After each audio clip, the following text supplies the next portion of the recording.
Okay, so good morning, everyone. Let's start our last part of our enzyme topic. So we will discuss the last significant enzymes in this discussion. We have your amylase, lipase, and the different miscellaneous enzymes that would include your GGT, nucleotidase, the G6PD, and of course your different cholinesterase. Okay, so we will start with the gamma glutamyl transferase. So very essential. And when you talk about different enzymes, we have to start their classification. So mamadyan na ato ah. Okay, we have to go back to our acronym OTHLIL. Okay, so with those different descriptions of your classifications, we have to determine these individual enzymes based on those classification, because with those classification, we can actually define our enzymes based on their catalyzed reactions.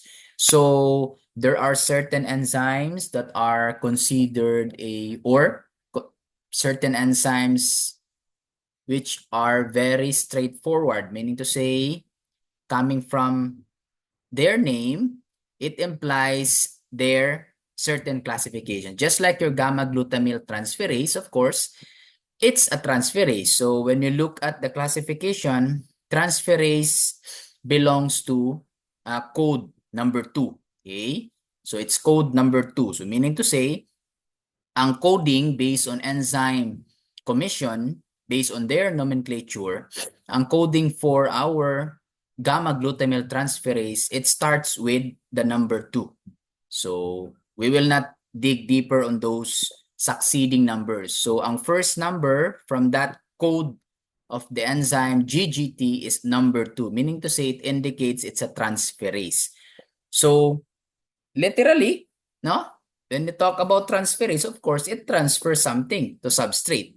And those transferred compound will have what we call a product in which that substrate or that compound, when transferred to substrate, will have a different result in certain products, attachment of those substrates. So in this case, the gamma glutamyl is your transferase. So kung sa i-transfer niya, it's your gamma glutamyl. And si gamma glutamyl, from this enzyme sa protein na to, coming from the glutathione. Okay? So aside from the fact that we discussed before, anyway, we discussed now, later, our G6PD, but one of those that will maintain the integrity of your glutathione, which is which is part of the antioxidant of the body, is really your enzyme gamma glutamase. Ang source sa gamma glutamyl nato na substrate is your glutathione. Okay? Muna siya serves as a source of gamma glutamyl. Okay? So muna siya mo-maintain ang gamma glutamyl. Aside from that, another function of your gamma glutamyl transferase is it will attach gamma glutamyl sa amino acid. Unsay role day sa amino acid? Of course, ang amino acid nato they are monomer of meaning to say they are building blocks of your proteins, right? But before that, your amino acids coming from exogenous sources, meaning to say coming from our diet, cannot be readily or cannot easily traverse the cell membrane, meaning to say it cannot easily enter our cells without any carrier. And that is the purpose of our gamma glutamyl transferase. Unsay role niya? The gamma glutamyl transferase, ang gamma glutamyl na portion i-attach niya sa amino acid. And that will happen with that your cells have what we call a receptor for gamma glutamyl. Meaning to say, ang cells na to i-recognize niya ang gamma glutamyl as considered as self ba. So meaning to say, it can easily internalize into our cells. So meaning to say, those amino acids with attached gamma glutamyl will be internalized, and eventually those amino acids are utilized in order to make new proteins. Okay? When it comes to applications, it is, as we discussed in previous term, it is very high in what we call biliary system.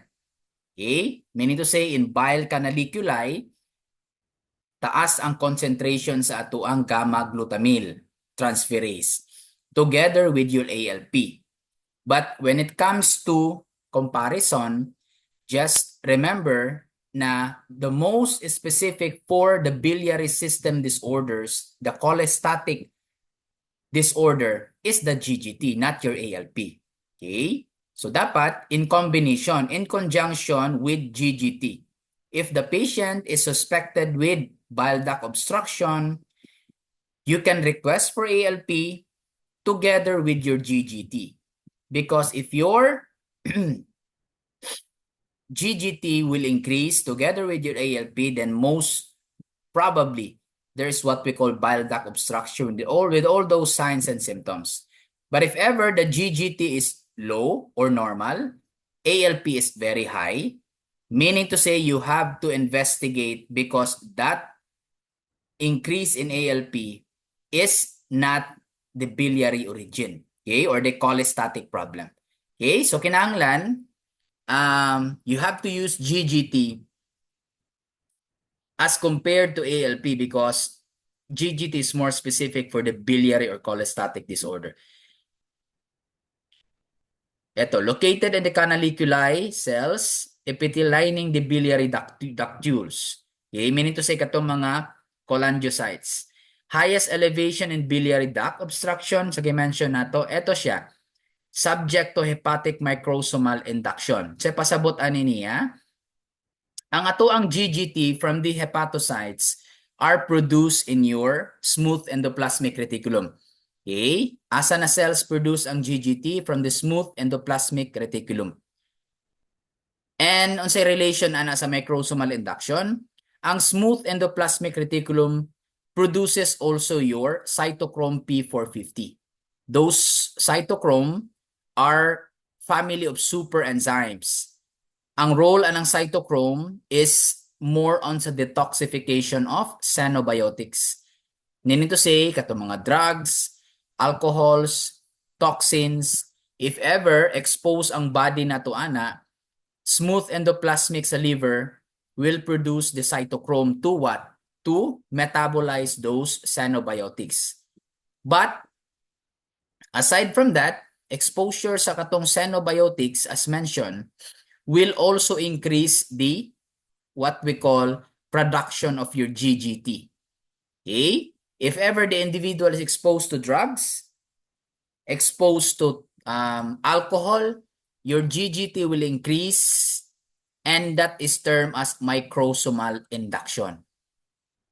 Right? It is more of the increase sa GGT, more on the exposure of your xenobiotics. Okay? So, dili ka siya ingon na daghan kaayog isoenzymes as compared to our ALP. That is why it's more specific for your bile duct obstruction. Okay? And that is the term microsomal induction. And your GGT is not really affected with your hemolysis because your RBCs are devoid of any GGT. Okay? Elevated as compared to alcohol and drugs, your GGT is more elevated in your alcohol intake. Around 4 times the upper limit normal as compared to our drugs. Okay? But of course, ang drugs makapa-increase. Naalan siguro sila gamay the difference. But medyo mas taas ang alcohol nato as compared to GGT. That is why it is used for the monitoring or abstention. Okay? Abstention of alcohol abuse. Okay? So this is the reaction ha. In a laboratory settings, mo ni ang reaction na gina that will take place in your spectrophotometer. We are going to produce this one, the nitroaniline from nitroanilide. When we try to transfer our gamma-glutamyl sa glycylglycine, nitroanilide will produce this one, nitroaniline. And that is a based on color reaction. The more, the intense the color, the more the higher the color, okay, meaning to say the increased intensity of color will have an increased nitroaniline. In turn, that means increase ang GGT concentration. Okay, let's proceed. Wait. Okay, so muna siya itong product. It's para-nitroanilide. Stable siya with no loss of activity. 1 week, 4 degrees, meaning to say inside the temperature. And ito, it doesn't, or your hemolysis will not interfere with your GGT levels. Okay, take note of that one. It will not interfere with your GGT levels. This is your reference range. If you notice, of course, no, kasagaran sa mga reference, medyo mas lower, medyo lang ato ang female. But in this case, mas lower ang female nato na reference as compared to male. It's because na ay slight inhibitory effect ang estrogen sa ato ang female or sa ato ang GGT rather. Okay? Ang estrogen na hormone has a murag inhibitory effect sa ato ang GGT. And take note lang it's nice to know na your gamma glutamyl transferase is used for the monitoring, katong gi-mention ako, abstention of alcohol abuse. Okay? Because ang ato amang gamma glutamyl transferase, as mentioned, mo increase ni siya. Mo increase if ever exposed ta sa alcohol. Okay? Mo increase. But if ever mo abstain ta sa alcohol, it will decrease around 2 to 3 weeks after. So if ever kana alcoholic drinker ka and you suddenly stop drinking alcohol, so expected nimo na in 2 to 3 weeks, if ever i-check nimo ang concentration sa GGT, it will decrease or it will go back to normal, to its baseline. Okay? So muna itong GGT. It will go back to normal in 2 to 3 weeks. So meaning to say, unsa pasabot ana. So if ever, gi-mention nimo sa imong doctor na, okay doc, after I visited you last month, okay, ngayon ka sa doctor nimo, after I visited you last month, I stopped drinking alcohol. Okay, so sa ibuhaton sa doctor, mayroon na po ng doctor na, okay, that's good.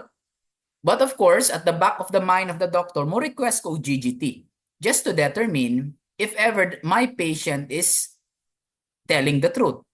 Okay? Because aware man ang doctor na 2 to 3 weeks mo decrease jud na ang GGT. But of course, sa first visit pa lang sa patient nato, mo request jud na ang doctor o baseline.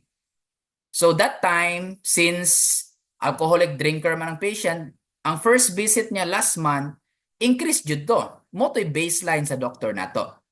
So kung mayon ang patient na nag-abstain na siya for several weeks, after the second visit or on the second visit, i-check na sa doctor ang GGT as compared to that first result sa GGT. So unsay mahitabo, if ever almost the same lang result sa first visit, then unsay ingon sa doctor, you are lying. Okay? Nangatik ka. Nga naman, ang GGT nimo will never lie. Okay? Because if you're really abstaining from alcohol, dapat at this point on your second visit after several weeks, mo normalize na ang imuhang GGT. So muna ibantayan, okay? So muna ang inyuhang buhatong sa inyong mga partner, i-check ang GGT para ma-determine ninyo kung naghubog ba or wala. Okay? Let's proceed. Okay.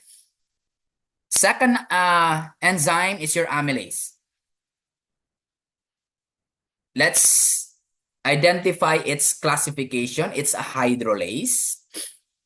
Let's define hydrolase enzyme. It's hydrolase meaning we try to break down what? Bonds. Okay? Pag may kag hydrolase, we are breaking bonds using what? Using water. Okay? Muna role sa ato ang amylase. We break down bonds. In particular, unsa in particular na bond? That is your glycosidic bond. Okay? Remember in your biochemistry, your amylase will break down our carbohydrates. So coming from our diet, after na to mag-eat og very huge amount of carbohydrates, kinahanglan man nato, that is in the form of starch, kanang sa diet nato. And kanang starch nato is a form of polysaccharide, remember? So it's a polysaccharide, either amylose or amylopectin. And of course, those form of your carbohydrates have what we call, or are linked, those individual monomers of glucose are linked with what? With glycosidic bond. So, since ang carbohydrates nato dili man nato siya dili nato siya ma-absorb directly sa cells, kinahanglan nato siya i-breakdown. That is why starting from our mouth, we already produce our amylase. That amylase is your salivary amylase, and salivary amylase is also called thiolin. Okay, remember that one, ha? It is also called thiolin, and your amylase will start to digest the carbohydrates into what? Into disaccharides, some monosaccharides, okay? But majority, pag napa lang sa mouth, napa na siya sa disaccharides, okay? Katong ginatawag nila na dextrine, okay? Meaning to say, katupang it is still a form of what we call oligosaccharides. Na siya around 2 to 12 chain of glucose or monosaccharides. Okay? So, kinahanglan nato siya i-break down with your salivary amylase. And then, after that one, proceed na sa stomach. And remember, ang mga proteins nato will be degraded in a very acidic na pH. So meaning to say, ang salivary amylase, once it reaches our stomach, it will be degraded. Okay, meaning to say, ma-deactivate siya because of the acidic nature sa stomach. Who will proceed or who will continue the process of digestion is your pancreatic amylase. Okay? So duha, ha, ang atoang amylase, salivary, the thiolin, pancreatic, our pancreatic amylase, ato ang pancreas. And ang amylase nato, remember, siya ang pinaka gamay among sa mga enzymes. If you remember in your AUBF, ang ato ang filtration sa glomerulus, they can filter if ang molecular weight sa proteins or any molecules if below 70,000. Remember that one sa amylase, ha? Si amylase, it can be filtered. Nga naman, siya ang pinaka-smallest na enzyme. Unsa day ang iyang molecular weight? It's 50,000 to 55,000 Dalton. A molecular weight of less than 70,000 can be filtered by our glomerulus. So meaning to say, isa sa diagnostic pwede natong gamiton as a diagnostic tool, okay, is urine. If ever we are suspecting of what we call pancreatitis, acute pancreatitis, we can examine the urine for the presence of amylase. Okay? It can be filtered. Okay? So isa na sa atong hunaon. And take note of this. It requires calcium and chloride ions for its activation. Nung sa pasabot, ani, nag-require siya ani ng mga ions. So unsay dapat i-avoid nato sa laboratory? And of course, kinahanglan man jud nato serum. Generally, pag chemistry, standard na protocol ana, serum jud gamito nato. But just in case na mangutana sa inyo, ha, okay, since serum man jud ta, what if mogamit kog EDTA, plasma? No, isa po na siya sa pangutana, no? If ever na mo ma-encounter nurse, doctors, if ever dili available ang mga tubes, ang naalang nato is of course is the EDTA. Okay? So, pwede ba siya? That's the question. The answer is no. Okay? Because mo na ang inyong ibutang. Mo na ang inyong reason out. Okay? Ang calcium will or is required by amylase for activation. So, unsa may roles atong EDTA? Di ba ang EDTA to prevent the coagulation, it will chelate calcium? Di ba? Ang EDTA, chelate calcium, meaning to say, they will inactivate or remove calcium to prevent those coagulation because ang calcium has a very huge role in the coagulation pathway. Okay, dako siya role as a cofactor. Okay? Or rather as an activator. So mo nang gitawag siya activator. That is why si EDTA dili siya pwede gamiton. It's because ang function sa ato ang anticoagulant is chelation of calcium.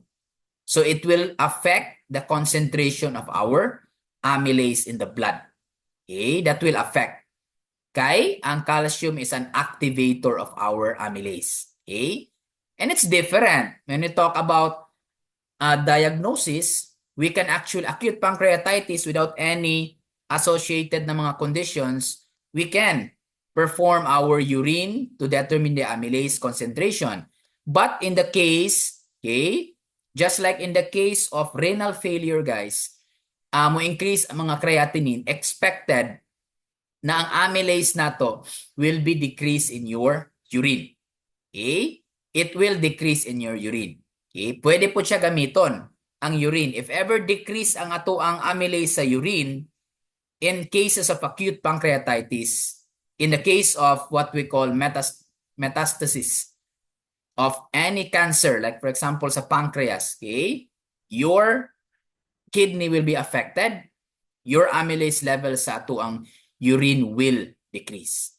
And of course, majority sa cells sa pancreas nato are your acinar cells and they produce your enzymes, amylase and lipase. Okay? So this is the smallest enzyme.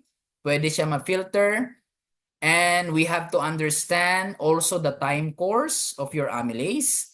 Aside from your myocardial infarction, if you remember sa myocardial infarction, we have CK, AST, and LDH. We have also the time course for your amylase. And when you talk about time course for acute pancreatitis, we are determining two enzymes. It's lipase and your amylase. And between the two, the most sensitive is of course your amylase. Okay? The most sensitive is your amylase. Okay? Ang mga reference na to nag-vary man guna siya. Okay? But of course, although nag-vary siya, within sila sa range ba? Now of course, dili siya mo overlap with the onset of lipase. Ang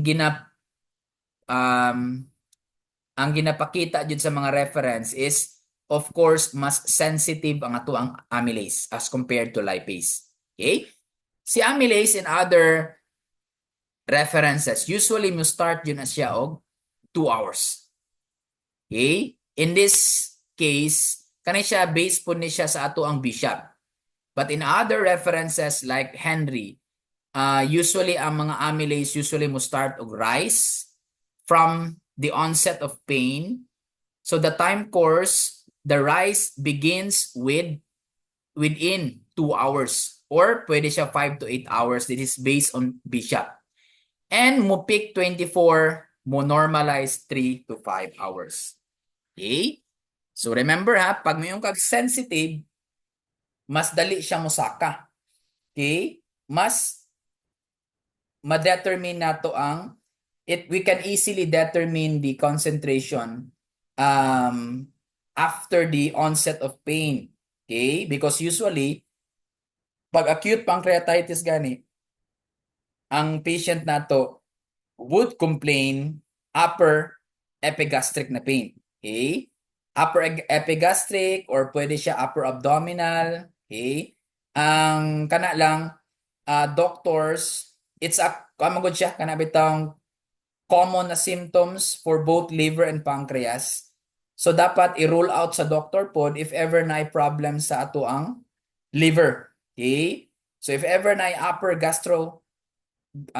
epigastric pain or abdominal pain, usually ang gina-request na nila is pancreatic na mga pancreatic profile and liver profile. Just to rule out asa gikan ang pain na to. Okay? If ever wala dyan manifestation na. But if ever kadto na anay mga yellowish skin, na anay itching, na anay pale na stool, so most probably those are bile duct obstruction. But if ever wala jud siya, pain lang, so usually gina-request at an early stage siya, gina-request sa mga physician ang liver profile and pancreatic na profile. And muna na siya, isa na sa pancreatic profile ang amylase nato. Okay? So, si amylase nato, we have different isoenzymes po. Ang isoenzymes nato is we have the S-type and we have your P-type. Okay? But take note ha, in case of acute pancreatitis, ang mo predominate ana is ang P-type. Is most specifically your P3.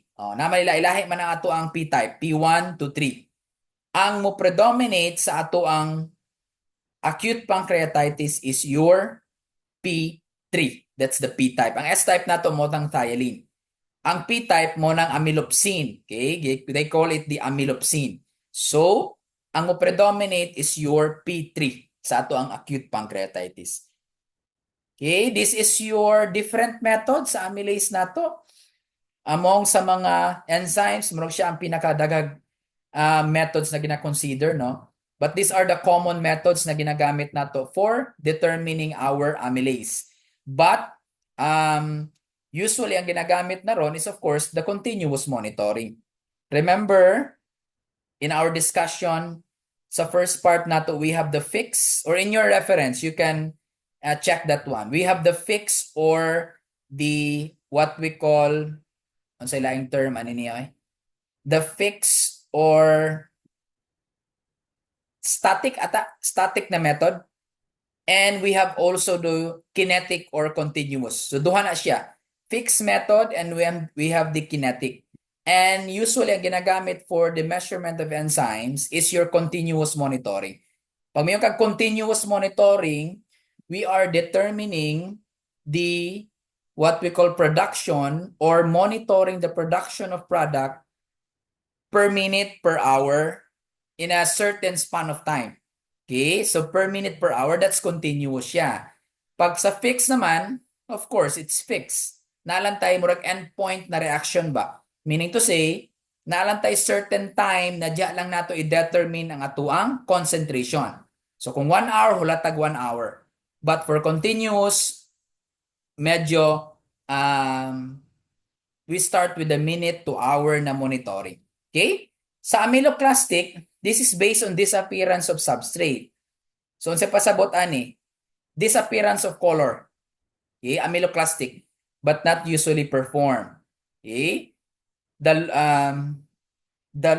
lesser the color produced, the higher the concentration of amylase. Si sacharogenic naman, it's more on the appearance of product. So, murag color gihapon ni siya, but si sacharogenic, it's more on the appearance of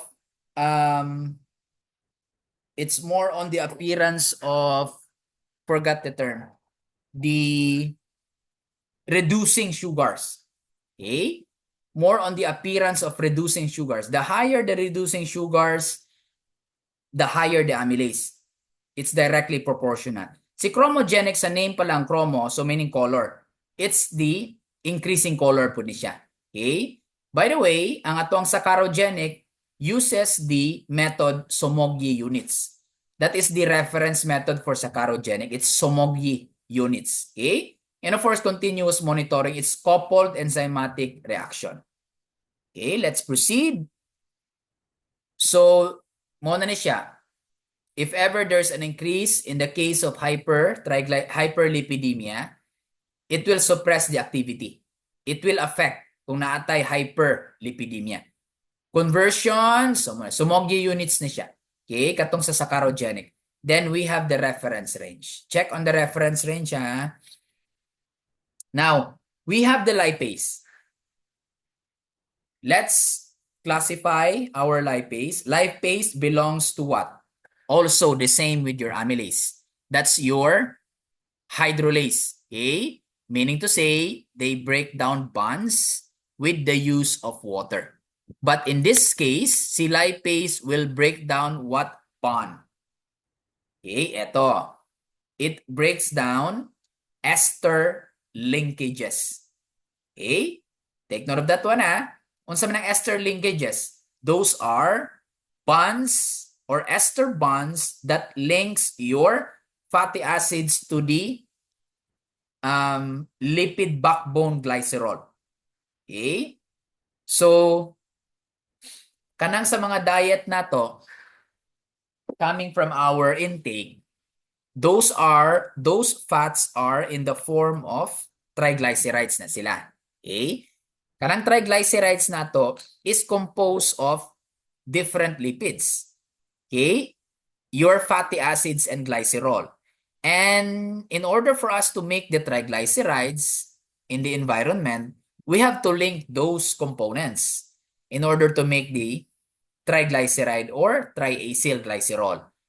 And that bond that links them is called ester bond. And in our body, once mo enter ang triglycerides, kinahanglan po nato na siya i-break down. Because your triglyceride is a polymer, meaning to say it's a macro molecules. So kinahanglan nato siya i-break down in order for our body to absorb those simple units of your lipids. So unsa man ang mga simple units? Of course, katong fatty acids and glycerol. So who will break down those ester bonds? That's your lipase using your water. That is why in cases of breaking down, that's called your hydrolysis. Okay, mo nang hydrolysis siya, the process is called hydrolysis, which is opposite sa inyong dehydration synthesis. Okay? So, ang ato ang lipase is not produced in your saliva. Okay? Wala ka na siya gina-produce dito. Usually, ang ato ang breakdown sa ato ang fats coming from our diet will start with the bile acids. Dili siya directly mo secrete og lipase. Naman na sila'y layering of response. Ang first yun ana na mo digest sa ato ang fats is your bile acids. Okay? It's your bile acids. It will digest your fats into a what we call fat globules. Pag yung kag fat globules, murag ginagagmay lang siya ng mga portions sa fats, but those are ginatawag nato og diglycerides. Okay? Wala pa siya ingon sa monoglycerides. So who will further digest your fats is your lipase coming from your pancreas. Siya ang potent na enzyme that will digest your lipids into its what? Into its absorbable na form. Okay? So manay role sa ato ang lipase. I-break down niya ang ato ang fats para ma-absorb sa body, para ma-store nato sa ato ang adipose tissues and can be used as a reserve energy na source. Okay? Catalyzed hydrolysis, triglycerides, ito. Specific for fatty acid residues at position 1 to 3, triglyceride molecule. Okay? Because in one triglyceride natay tulo ka fatty acids. Muna atong gina-break. Okay? Accelerated by the presence of colipase and bile salt. So, muna mo tabang ang ato ang bile acids. Kani siya, colipase, it's an hormone-sensitive na lipase. Okay, we have almost exclusive acute pancreatitis, and here comes our lipase. As I have said, ang ato ang amylase ang pinaka-sensitive. Okay? This is a clerical error. Let's try to change this one to 6 to 8 hours. Meaning to say, ang onset sa lipase na increase is around 6 to 8 hours. Okay? Ang ato ang amylase is 5 to 8. This one is 6 to 8. But of course, in other reference, mas lower pa dyan ang amylase na to. Pick 24 hours. Okay? But it will remain, it will remain elevated in 7 days. Okay? It will remain elevated in 7 days. And mubalik siya sa baseline 8 to 14 days. Okay? In particular, the most sensitive and specific is the L2. And mo na siya atong ginagamit na reference method for our lipase, the Cherry Crandall. Unsa ang ato ang what we call um unsa ang ato ang substrate na ginagamit ani is olive oil, or in some reference we use the triolene, but mostly it's the olive oil as a form of triglycerides. Okay, so this is the reaction as a picture. If you notice, with the use of water hydrolases, it breaks down yun, fatty acid and glycerol.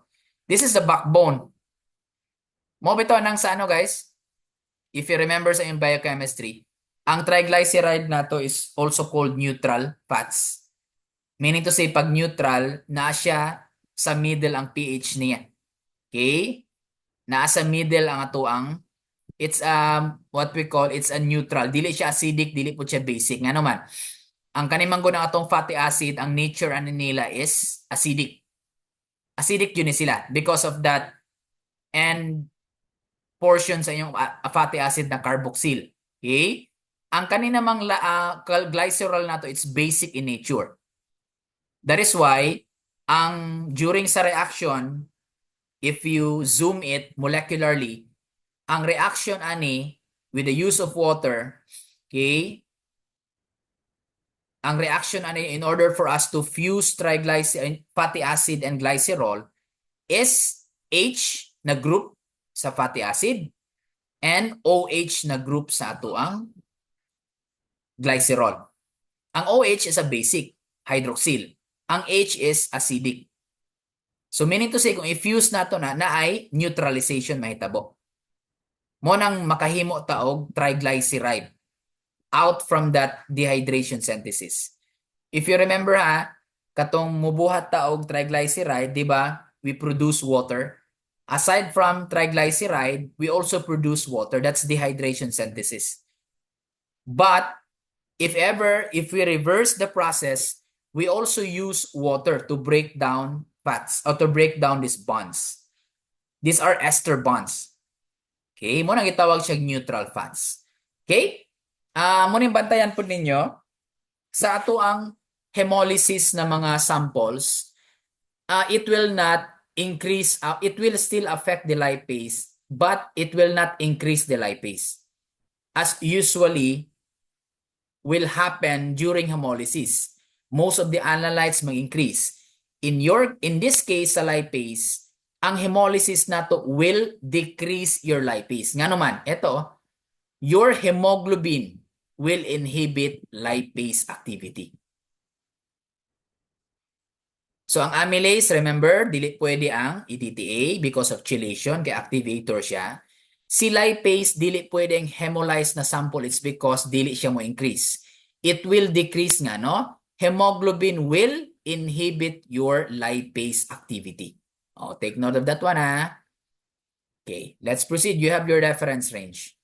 Let's proceed with the fourth enzyme. So we still have 3 enzymes left. But I think this is common na po sa atua, ang glucose 6-phosphate dehydrogenase. Nganong common siya? It's because the G6PD deficiency is more common sa newborn screening. Okay? When it comes to positivity rate, okay? When it comes to positivity rate of your newborn screening, usually ang mag-positive that's around more than 50% is your G6PD deficiency. So, if you understand the concept behind the G6PD deficiency, because usually, if you're asked, hey, unsa di ay ang eventual na scenario or eventual na cause of this G6PD deficiency, if unmanaged siya, of course, ang tubag yun ninyo, ana, is hemolytic anemia. So, if ever, ang newborn or ang baby or the child has G6PD deficiency, ang eventual na problem, ana, if ever dili siya ma-manage, is hemolytic anemia. Mo man ato tubag, no? Hemolytic anemia. That's the question. Nganong maka-cause siya og hemolytic anemia? So, in your case, as a laboratory scientist, kinahanglan nato siya masabtan ang concept behind. Okay? Unsaon nato siya pagsabot? Why is it? It can cause hemolytic anemia. You have to go back to your biochemistry. Okay? Nganong mabalik man ta sa biochemistry? Because you have to discuss different pathways before we can actually connect the different information and ideas towards our hemolytic anemia. And remember, ang G6PD, the enzyme, is classified as what? Is classified as a number 1 code, meaning to say they are oxidoreductase na enzyme. Okay? G6PD is an oxidoreductase. Makita mo po na sa name, guys. Dehydro. I will remove hydrogen. Dehydro. I will remove hydrogen. And usually, if ever you remove hydrogen, you are usually using an oxygen. And in that case, that is the process of oxidation. We remove the hydrogen or proton with the use of oxygen. That is the process of oxidation.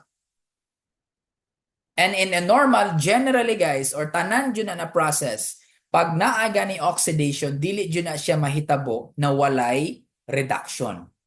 Monang sa classification sa ato ang enzymes, mag-uban jud na ang oxidation reduction na process. Mo bitaw nang it is also called the redox potential. Diba? If you remember ang term redox, reduction, oxidation, okay? Mura gibali lang nila ba? But that is to pinpoint, okay, or that is to point out na ang ato ang oxidation reduction na process should go together, dili na pwede magbulag. Okay? So in this case, if I will remove the hydrogen, okay? If I will remove the hydrogen, that's oxidation. Na-adjud na yung reduction. That is why G6PD is classified as oxidase or oxidoreductase na classification. So, unsa na number? Number 1. Now, let's go back. Why is it makakos ang G6PD deficiency sa ato ang or sa ato ang baby makakos siya og hemolytic anemia? Meaning to say, massive destruction of red blood cells pag mayong kag hemolytic anemia. For what cause? There are a lot of causes of hemolytic anemia. Okay? But first of all, G6PD, since it is involved in the red blood cells, it is very abundant in your red blood cells. Although G6PD is also present in other tissues like spleen, mga thymus, kana lang, it is mas na-narrow down ang ato ang information that G6PD is very concentrated in your red blood cells. So, unsa may avoid? Of course, hemolysis. Opposite siya sa inyong lipase, no? G6PD pag na-hemolysis, mo increase. Lipase, pag na-hemolysis, decrease because of that hemoglobin. Now, let's go back. Since i-trace man nato siya sa ato ang biochemistry. Okay? Remember, ang ato ang carbohydrates will undergo, or the simple units of your carbohydrates is glucose. It will undergo the process of glycolysis in your where? In your cytosol sa cells. Dito mahitabo ang glycolysis. Unsa gani ang product sa glycolysis? That's your pyruvate. Unsa gani role sa pyruvate? Si pyruvate ma-convert into acetyl-CoA. Asa pa dong sa acetyl-CoA, Krebs cycle or citric acid cycle. Eventually makaproduce og FADH2, NADH2. Eventually asa pa dolong electron transport chain. Eventually unsay product? ATP. One molecule of glucose can produce pila? 36 ATP, right? Mo na siya ang normal process sa ato ang what? Mo na siya ang normal process sa glycolysis. Asa dito ang role sa atong G6PD? Walay role ang G6PD sa glycolysis. That is actually the hexose monophosphate na shunt or the pathway going towards the production of ATP. Asa na yung role karon sa ato ang G6PD? Ang role karon sa ato ang G6PD didto sa detour na pathway. And that is called your pentose phosphate pathway. Na-remember ninyo ang inyuhang first step sa glycolysis? Diba? It will enter our cells using our hexokinase na enzyme. Unsa ang produce out from that hexokinase? Unsa ang product? Glucose 6-phosphate, right? Ang hexose monophosphate shunt and the pentose phosphate pathway will share the same product sa first step. Meaning to say, ang pentose phosphate pathway will also utilize the G6P, okay? The glucose 6-phosphate. O, dali raman na siya sabton kay, of course, ang ato ang glucose, di ba, unom ka carbon. Mo nang gitawag siya glucose 6 kay unom ka carbon, di ba? Kay, di ba, hexose man sila in nature, ang ato ang glucose, 6 carbon. Ang phosphate, since hexokinase man atong gigamit, meaning phosphorylation, meaning we use our ATP, meaning huramon nato ang phosphate sa ATP. Ang phosphate gi-attach nato sa 6 na carbon sa glucose.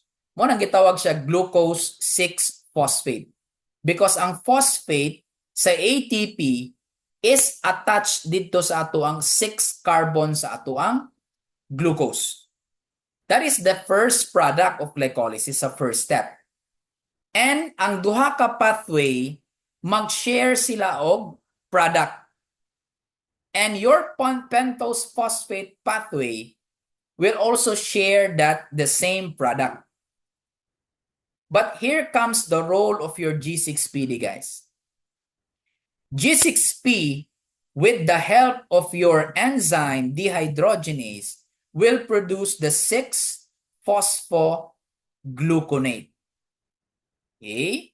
It's the 6-phosphogluconate.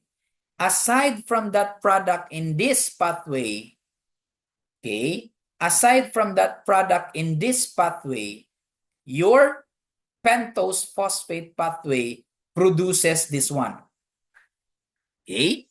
As we produce our 6-phosphogluconate, we also produce your, unsa kaning NAD, di ba? It's a vitamin B3.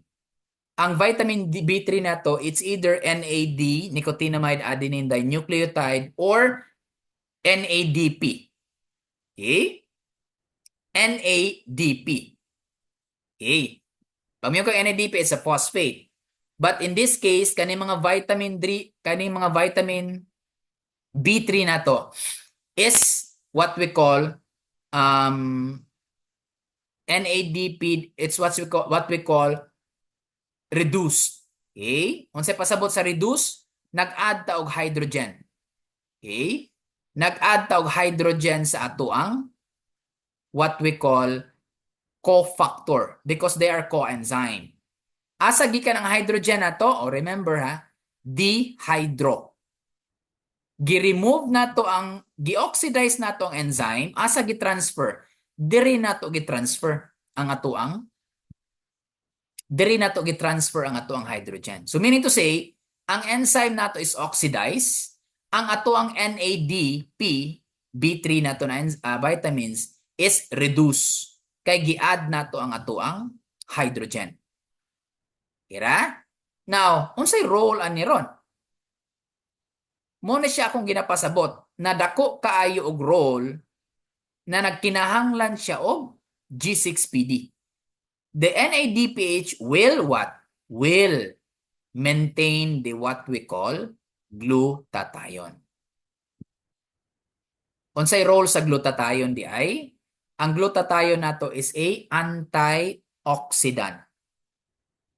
Unsay pasabot sa antioxidant? Your glutathione will protect your hemoglobin from oxidation. Nga naman, pag walay glutathione guys, pag naana siya sa oxidized na form, we cannot protect our hemoglobin. What will happen? Your free radicals, if ever mo build up, will precipitate your hemoglobin.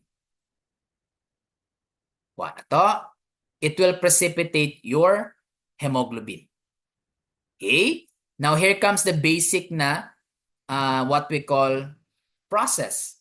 Okay, so just remember, ang ato ang glutathione manggod, naa na siya sulfhydryl na group. Unsaon na niya pag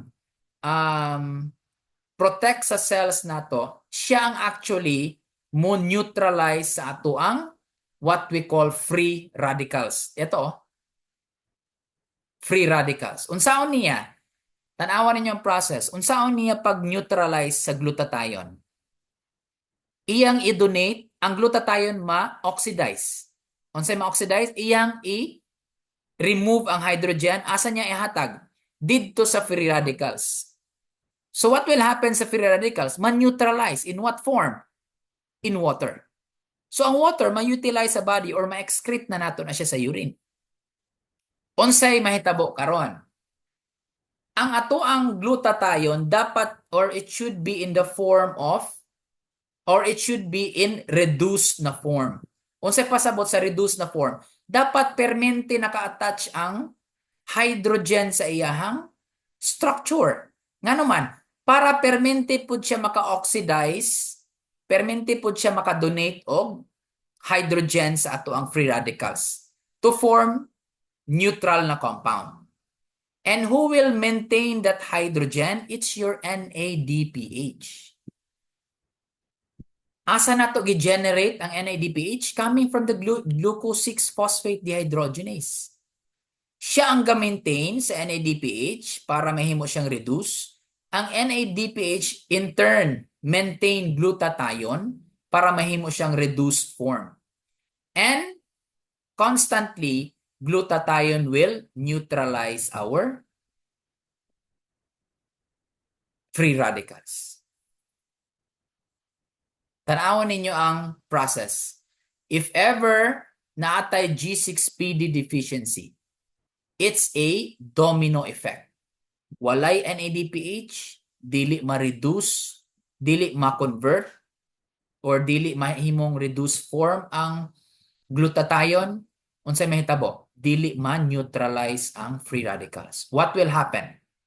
It will metabolize or it will oxidize our hemoglobin. And that is called, if ever ma-precipitate ang ato ang hemoglobin, that is now called your Heinz bodies in your hematology. O panahon man, no? O panahon man ang istorya ba? Ngaron, ang dili pa tumaong hemolytic anemia, ha? Karon, ang Heinz bodies, if ever present siya sa wall sa ato ang RBC, okay?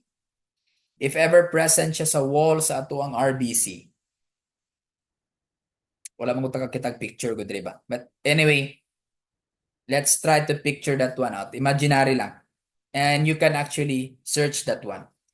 If ever, ang Heinz bodies present ganin na siya sa wall sa ato ang RBC, unsay metabo? It will affect the deformability of your RBCs. If ever dili ma-deform, because ang purpose man jud sa deformability is flexibility ba? Meaning to say, namanggoy certain area sa body nato that contains your microcapillaries. Pag mayo kag microcapillaries, gagmay kaayo na sila ng mga pathway agianan sa ato ang mga cells. If ever, normally, pag biconcave ang shape sa ato ang RBCs, they can easily squeeze out sa ato ang microcapillaries, mga sinusoids. Kaya naman, flexible manggod sila. Squishy siya ba? Squishy, makumot-kumot siya ba? Meaning to say, sa puon sa pagkagamay, dali siya maka-squeeze out. Nga naman, it's because flexible siya. That's the problem. And this is now where we talk about hemolytic anemia.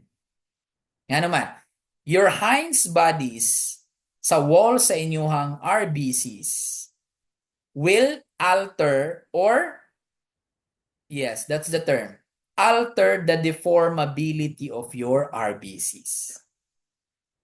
Once dili na siya squeezy, once dili na siya flexible, what will happen? It will clog sa mga microcapillaries. Magbara na siya. Nga naman, di naman siya kalusot, kaya di man siya squeezy. Nga naman, because of that, Heinz bodies present in the wall. Unsay may tabo, pag magbara sila sa microcapillaries, it will clog, and what will happen? Macrophages will eat them up. Unsay pasabot? Your macrophages will break down those RBCs that clog the capillaries. And that is your hemolytic anemia. So if ever there's what we call hemolytic anemia, isa pod sa base sa kanang biopsy, if ever there's abundance of macrophages in that area, and if ever ang macrophages nato contains a lot of what we call hemosiderin, okay? Meaning to say, katong mga hemosiderin, that is an indication na naay sort of vascular hemolysis or any bleeding. Okay? Kaya sila man ay mukaon sa mga RBCs. Okay? So, muna role sa atong G6PD. I-try ninyo search ang Heinz bodies unsa ang iyang noun because sometimes man god basi who knows, no? Who knows? Kung maka-encounter the patient na G6PD, advanced na stage, ma-appreciate ninyo ng Heinz body sa peripheral smear ninyo. Mura na siya dark stained blue sa ato ang wall sa RBC. Inside ha, not outside. Inside the wall. Na-adhere siya sa wall. Okay? Let's proceed sa second to the last enzyme. You have the 5 nucleotidase. Unsay role niya? Ang 5 nucleotidase. Oh, di pa kayo na anyway, na-encounter naman ninyo ni sa inyo ang nucleic acid. Nucleotidase, nucleotide is a simple subunit of your DNA. So mo unsay buhaton niya, it's 5 nucleotidase. Eto, the 5 ribonucleotide gina-remove nato ang phosphate na group. And what will happen if ang nucleotide ma-remove ang phosphate sa 5th carbon? It is called ribonucleoside with the phosphate group. Meaning to say, ang phosphate, ma-donate na siya. In any way na possible, pwede siya magamit. Okay? So, unsay pasabot, if ever I will remove this one, I will, what? I will cleave the, unsa ni siya na bond gani sa bios the nucleic acid na to? I will cleave the ester bond. So, what will happen? Nucleotidase is also a hydrolase enzyme. I-cleave man ako ang ester bond para may remove na ako ang phosphate. This is actually the process of determining the concentration of nucleotidase. But this is not common na, this is not a common enzyme. And remember, ang nucleotidase nato can also be used as a marker for cholestatic injury or bile duct obstruction. It is also important na enzyme in conjunction, if ever wala available na GGT, we can also use our nucleotidase to determine if ever ang increased ALP, ang source ana niya is really bile duct obstruction. Nga naman, taas ang source sa nucleotidase ato ang cholestatic na tissue or sa bile canaliculi. Same with your GGT. But of course, we have to consider na po na siya shortfall. Because ang ato ang ang ato ang nucleotidase can also increase in these conditions. Okay, mo increase po na siya ani na condition, ovarian and rheumatoid arthritis. Okay? So mo na siya, it's very important, especially used to assess the nature of ALP. If ever mo increase either of the two, pwede ninyong gamiton to determine if it is really a post-hepatic obstructive jaundice. Okay? And we have here your normal range for nucleotidase. Of course, it's just a short na discussion. It's because dili ka siya commonly encountered sa lab. It's nice to know. Theoretically, we have this one, but of course, this is based on research. Present na dyan siya. Kana lang dili na kayo gina-perform nowadays because na naman tayo mga other procedures that can determine certain conditions. Sige. This is the last enzyme. Okay? Pag may tag cholinesterase, unsa man ang mga cholinesterases nato? Natay duha, di ba? We have the acetyl cholinesterase and we have the pseudo cholinesterase. Okay?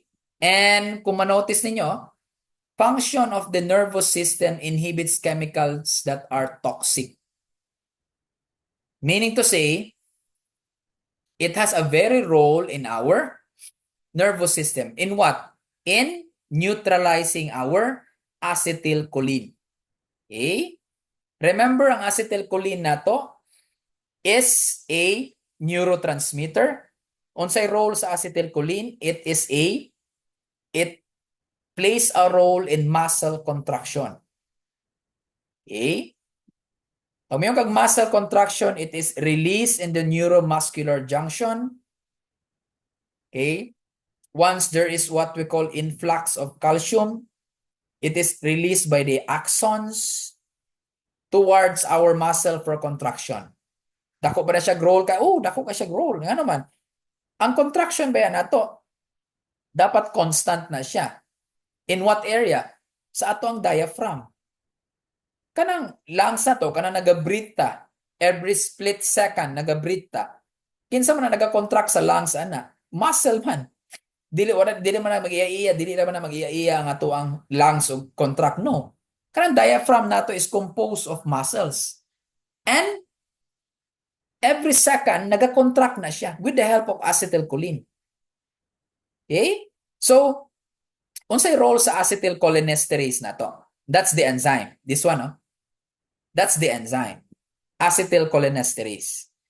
Ang acetylcholine manggod, when they are produced by the neurovascular junction, the axons na to, they are produced in excessive amount.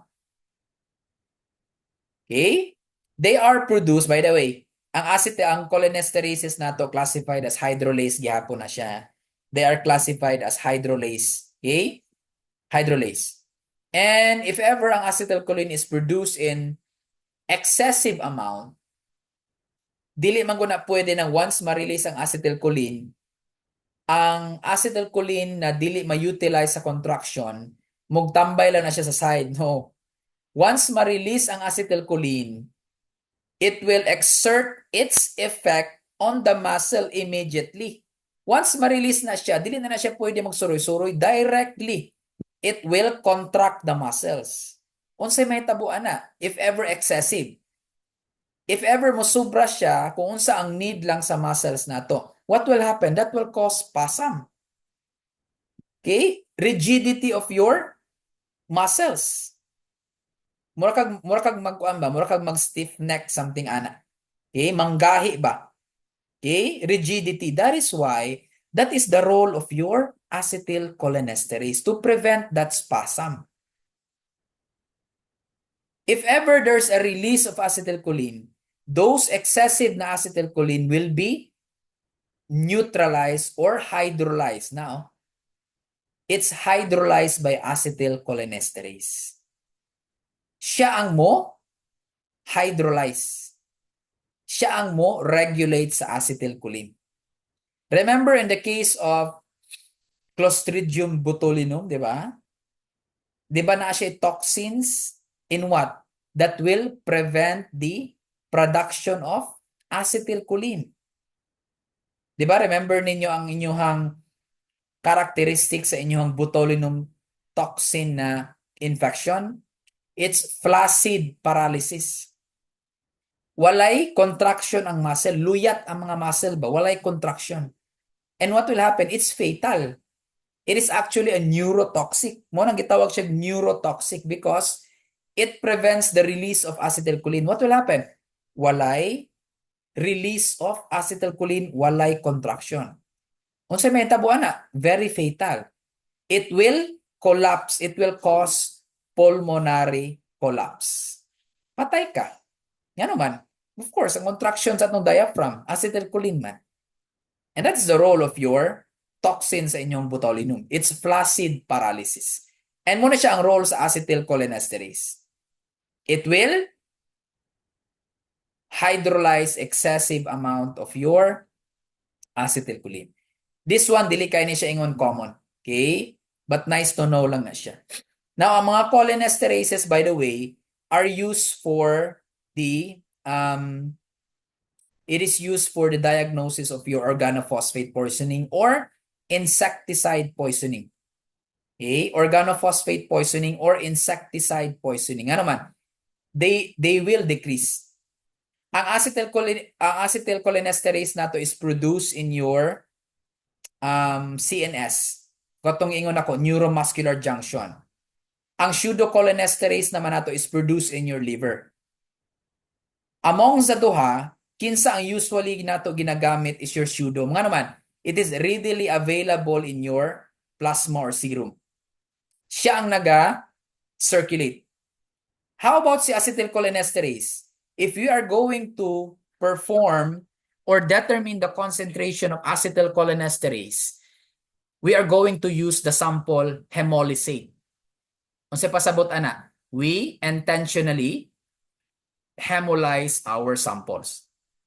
Nga naman, acetylcholinesterase is rich in RBCs. Oh.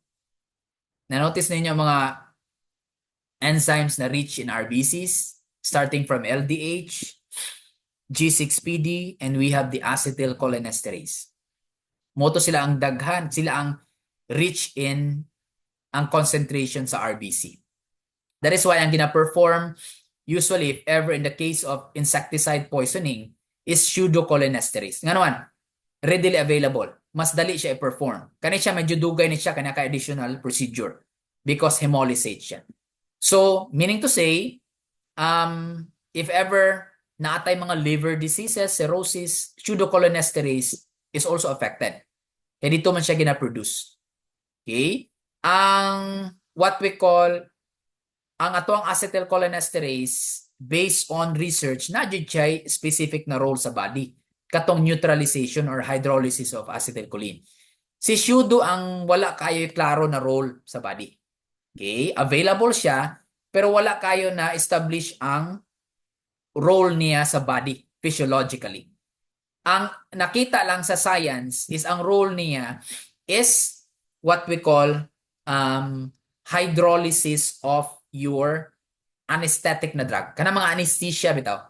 Okay? Kana bitaw mga anesthesia. 'Di ba unsa may role sa anesthesia? It's a muscle relaxant, 'di ba? 'Di ba muscle relaxant siya, meaning to say i-sedate ka niya ba? So meaning to say pag i-sedate ka niya during sa surgery na adyo kay support na ventilator ana. Ngano man, you cannot breathe on your own na. Kaya mo na yung purpose niya, it's muscle relaxant, you cannot breathe on your own. But ang effect anang anesthesia, it's just a few minutes or few hours sa patient na to. Okay, after that one, mo expire ng iyahang effect, that's the time maka-recover na ta, we can breathe on our own. Okay? And ang mo hydrolyze ana para maka-go back ta sa ato ang normal breathing is the pseudocholinesterase. Sa ato ang mga anesthetic na drugs. So you can breathe after an hour siguro, depending on the individual, you can breathe on your own kay i-hydrolyze naman sa pseudocholinesterase ang anesthetic na drugs. Unsa man to mga sample that succinylcholine, anesthetic na drugs, mivacorium kana. Mga anesthetic drugs man na. Succinylcholine, mivacorium, mo na i-hydrolyze ato ang pseudocholinesterase. That is why this is now the problem. If ever ang patient na ay mutation, if ever ang patient na ay liver problem, that we cannot produce our pseudocholinesterase, what will happen?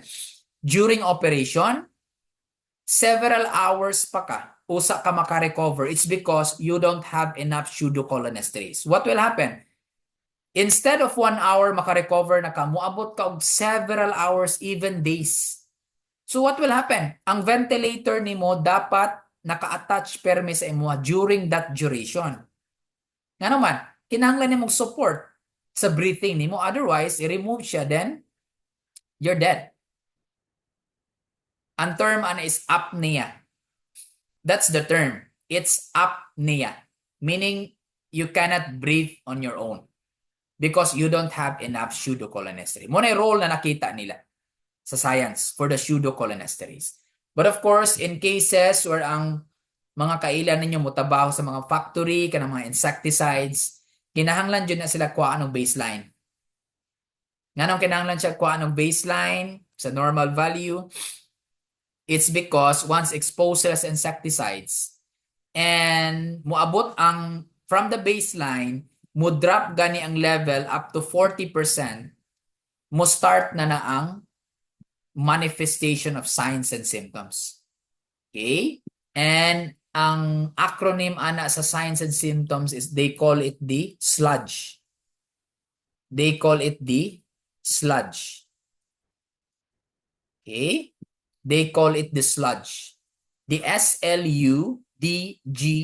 Ano sa pasabot ana? S is salivation, L is lacrimation, the U is urination, the D is diarrhea, the G is GI upset, E is emesis. Munang sludge. And once moabot na ganun na sila 40% drop from the baseline, even if within pa siya sa normal, mo start na nagmanifest ang symptoms na sludge. And if ever ang severe na case, it will go far up to 80%, then severe na siya, na drop. Okay? Severe na drop.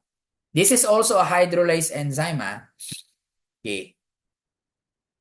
I think that's it for our discussion for the last part of our enzymes. So, majority sa question dyan sa exam is really your enzymes. Okay?